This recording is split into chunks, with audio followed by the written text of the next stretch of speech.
a house, not rent. Yep. Yeah. And he said when I was talking, I said, I hear Big Meech coming in. He said, yeah, he fucked around with us, them 50 boys. That was my brother and them, man. I ain't really, I used to do my little thing with the Mary Jane, but I ain't really get down like that. Yeah. You know what I'm saying? Yeah, well, all of the 50 boys wasn't even hustlers. Right. Some of them was just they homeboys and hung out with them, and the hustlers took care of. We was all, everybody had their little cliques out there. We was all tight though. We would party together, have peaceful parties. You got Southwest Detroit, E-Course, and River Rouge. And we were all like rival schools. But once we all grew up, everything was peaceful. It was just like everything had peaced out once I got out the military. And that's what I was preaching. I'm like, man, we all, our fathers and them, they grew up and they was hanging with each other and shit. We grown now. We can't keep fighting and shit. Yeah, go ahead. Yeah, before that, we was over there with BKs and Flynn's. Yeah. Flynn. Yeah. Scony and up the block. Scony. Yeah. Yeah. I remember all that, man. I was right in the middle of all that shit growing up, But that's what kind of made me go to the Marines, man, because I ain't want to stay home, and I damn sure didn't want to go to school. I ain't had nothing to do. So I went and joined the Marines, and then I was like, damn, why did I do this? You know what I'm saying? And then once they threw me in the grunts, man, I was like, oh my God. And I wasn't even in my unit for number like 5-6 months, and the war popped off. Mm-hmm. I was brand new, went over there to war. We came back from war, and it was just, teaching the young cats how to survive and stuff. That's all it was about. OG responsibility, the same as if you was in the hood. Mm-hmm. Yeah. Right? Yeah. Yeah. That's how it was. But it taught me a lot, man.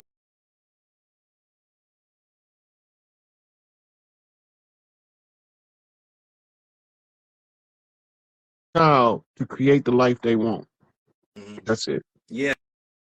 And I was saying, like, even the case is damn near contradicting, because I'm like, damn, if y'all didn't, first of all, if y'all left us alone and didn't give us an identity crisis and all this other shit, we wouldn't even need a police force. We wouldn't even need a DA.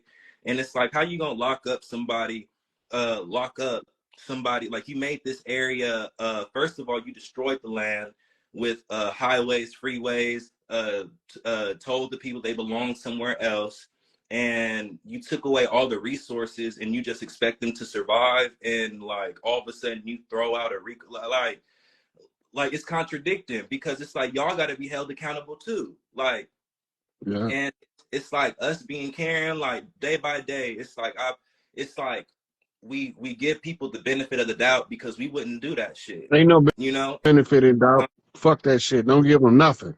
Right. And it's showing it every day. Like people are like, it's like with us, we'll be so quick to fight each other, but then when it comes to the police or the government, we talk about praying and shit. But it's like, no. But see, this is where the problem come in with that, though. This is why we like that.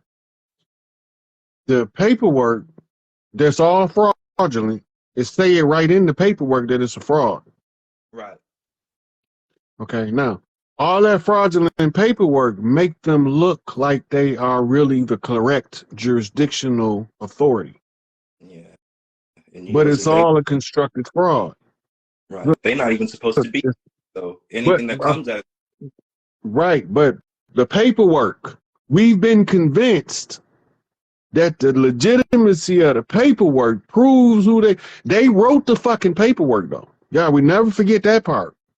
They created the paperwork that they want us to file with them to tell us that we free. Right. Tell us what to do on our own. The oppressive system is never going to give you the keys to get out of the kingdom. No, because if it does, you won't need them. But our ancestors would. Right. And it's happening. Elijah told you what they said when he said, accept your own and be yourself. Hey, nephew, I want to take a couple more people in on here. All right. Cause I get on one person, I be especially like, you know, we be vibing on this. Yeah. But I want to get a couple sisters in here before Okay. I go. Hey, no problem. Thanks for having me. Thank you to everyone who tuned into the live. Follow me. Sigil 7 is out now. Hopefully next live I could probably play it for you guys, but I think you'll like it. All right, I catch that with you, nephew. For sure. All right, Chief. Like he's the beast and all this, but I've been looking at his quotes lately, and it seemed to me like he wasn't really like. It don't seem like he was. I'm not gonna say a bad person, but like he was just saying to be yourself and not to be under tyranny and stuff like that. You know. Well, the first principle of the Lima is do as thou wilt should be the whole of the law, will and the love. Yeah. Yeah, that's what I'm saying. Yeah, I seen quotes like that, and I'm like, damn, this don't sound like no beast. You know what I'm saying? It don't sound like no beast to me. This just sound like he telling you to be yourself. Look, his path is called the left-hand path. The left hand path, It's the path of severity. severity. There's two pillars, Joaquin and Boaz. One is mercy and one is severity. Okay.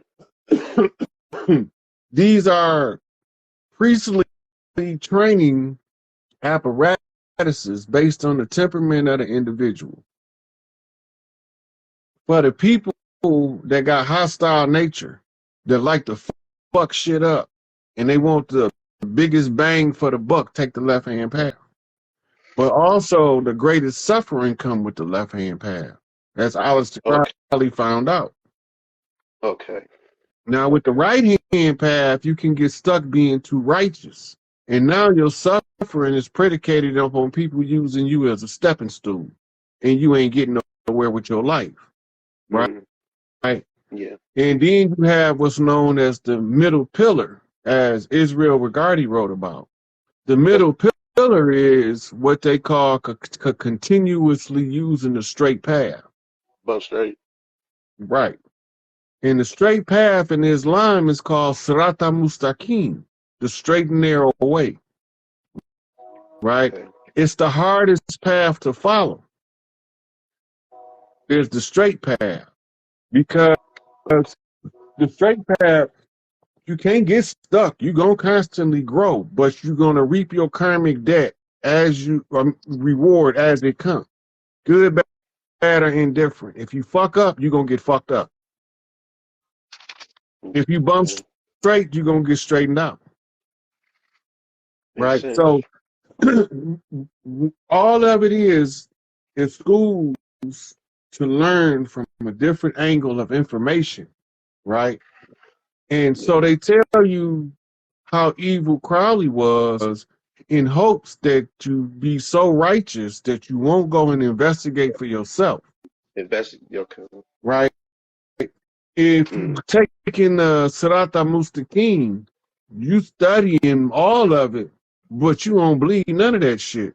That shit don't got nothing to do with you. You just need to look at it from their angle so you can see what they're looking at. Okay. But then that gives you what's known as a holographic effect, because now you done seen all of the angles from every angle. Right? So now you can see the whole of the hologram by looking at the parts of the pieces. Right? And this is what make you become what's known as an oracle reader, where you learn that by listening to the oracle and watching her perceive information, you know how spirit is telling her to deliver a message. You can help her to refine the message. This is why men have to learn how to read a woman, because sometimes she don't want to be bitchy. But because y'all speak in two different languages, she think that's the only thing you can hear. That's right. She listening with her heart, but you hearing with your brain. So when you talk back to her, you talking to her heart, but it's coming from your brain. The Japanese is talking to the Chinese and won't nobody translate nothing. Okay. You're not gonna never have no effective communication like that. Somebody gotta be wise enough to bring a goddamn translator in to teach one of us how to translate this shit. because we're not supposed to be on here. Our biggest discussion of the day is how fucked up these narcissistic niggas is, or these how slutty these slimy whores is. Now that's not, like, I'll be looking at up the people that complain about the way men is because they want to change you, but they don't want to change them. And that's where the problem come in. Whether it's the male or the female, it don't matter. They want to change everybody else. They want to blame everybody else, but don't nobody want to change themselves to make themselves functional for what they want. Look, the law of the universe is the more qualified you are, the more you're responsible to carry the function. If you are qualified to be a billionaire because you developed yourself to be the type of person that should be handling the $1 billion, the life will make it happen. But we don't want to do that kind of work. We don't want to try to understand what a billionaire's life is like. It ain't got nothing to do with making money. It's about manifestation of a reality based on the perceptual understanding in the laws of physics. That's all. It's conceptual physics for me. A puzzle in the open.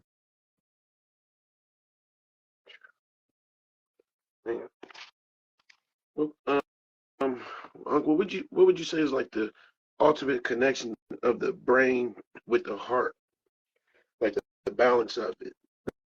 That's when your kundalini rises. That's what causes it to. See, your brain beat the same as your heart.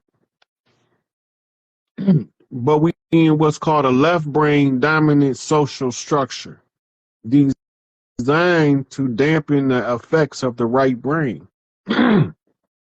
When you can get the right brain's creativity and the left brain's intellectual capacity equally stimulated, for the brain to now pump with both sides at the same time, they call it hemisync. Meaning synchronization of the two hemispheres of the brain. While only one side is pumping, you're only pumping what's called the silver liquid, which is regular cerebrospinal fluid. You can't wake up until you balance the two hemispheres with the hemisync. Then when both of them are pumping, then it activates two more pumps, right? Okay, the brain itself is doing this, and your medulla sits over the base of the brain as your balance center, but it's also a pump right at the base of your spine. And then in the bony tissue at the back of your pelvis plate, there is a spongy pump. When both hemispheres of the brain start pumping, the spongy pump at the root begins to push the sacred secretion up like mercury in the thermostat. When you get to the 4 chambers of the brain, the gold liquid activated by the pineal gland's inner light will shine through your third eye and give your face a glow. And that's what they call the awakening of the Christ, which is actually your sacred anointing, is what it means. And the facsimiles used in rituals is olive oil, alligator spinal fluid oil, crocodile spinal fluid oil, and any similarly looking gold liquid. Is used in the ceremonies of the big mamas to bless the babies in the old Sobek ritual from the temple priest to say this one is going to be this kind of priest or that kind of priest based on his temperament at birth.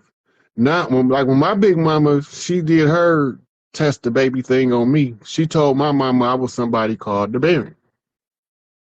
You know, look here, Shirley, look like you got the Baron, baby. And we know that Baron is Baron Samadhi, the Baron of the Crossroads. So that became my loa for life. That's how they do it. That's the voodoo ceremony. Big Mama tell, do you do your tests, temperament tests, especially when they evaluating the potential chief. They know about parentage and birth order and where you stand in the community. How you gonna be able to deal with and handle others?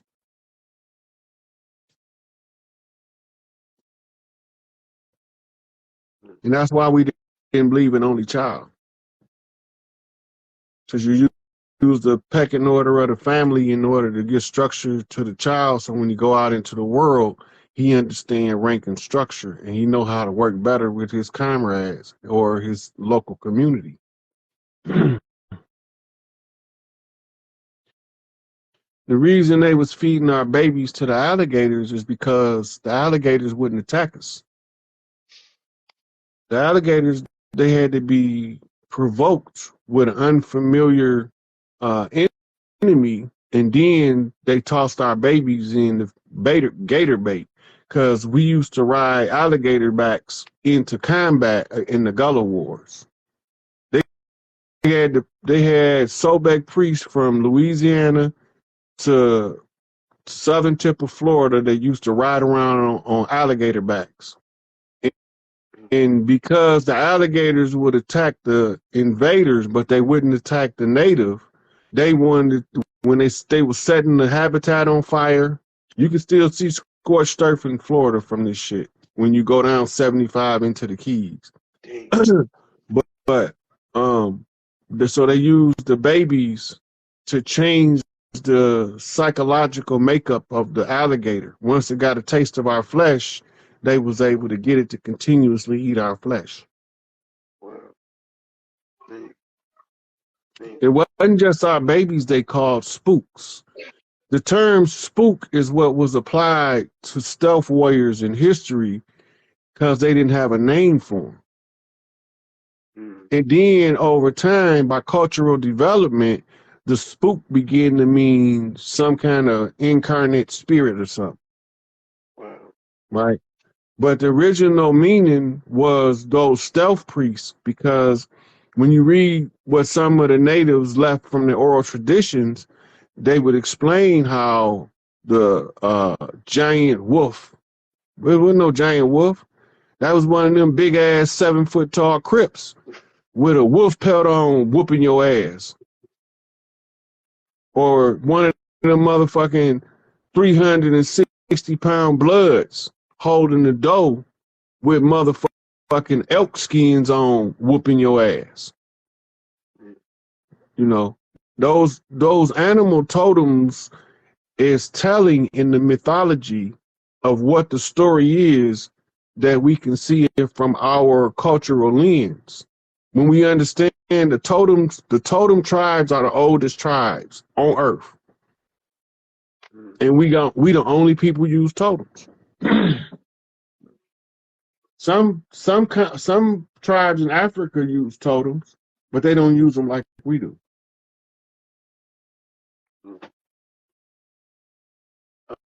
I was reading like by a silent war like that they had declared on our people, and I was like wondering, like, I heard you say something before about like, is it still, or at least is it still war on us, like silent war? I heard you say something before about, I was reading about pheromones, how like if you flood the air with pheromones, it'd make the people fearful.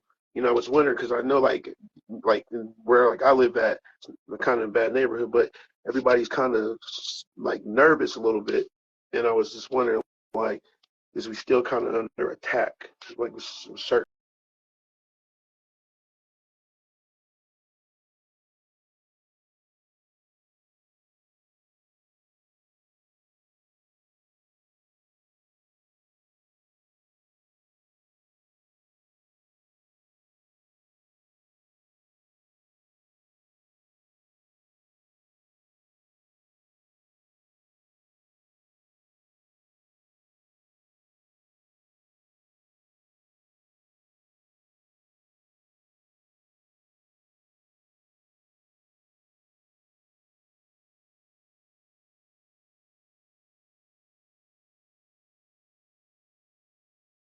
War that they was having when they said that St. Patrick eradicated the snakes from Ireland. He was a military general, went to slaughter the priests of Ireland and to capture the princesses, Scotta and Scotia. They thought they killed them, but they didn't. Scotta fell off the Abbey, was rescued by Templars when she fell into the ocean. Her sister jumped in behind her. They both knew how to swim. So the Templars put them on a boat and brought them over here. So they don't know that Nova Scotia is the oldest European name on the land. It's really New Scotta. And Scotta set up with her redhead offspring in what we call the Appalachian Mountains. They had blue skin because they used to drink silver water for health benefits, and they all would turn blue. They look like the Avatar people. Yeah, but they had red hair. Right. They still got some now. If you Google blue people in Kentucky or Tennessee, this gonna come up. This is this is basic, commonly traceable information I'm talking about. It's all in the public domain. They just didn't want us to know what it meant. Right? The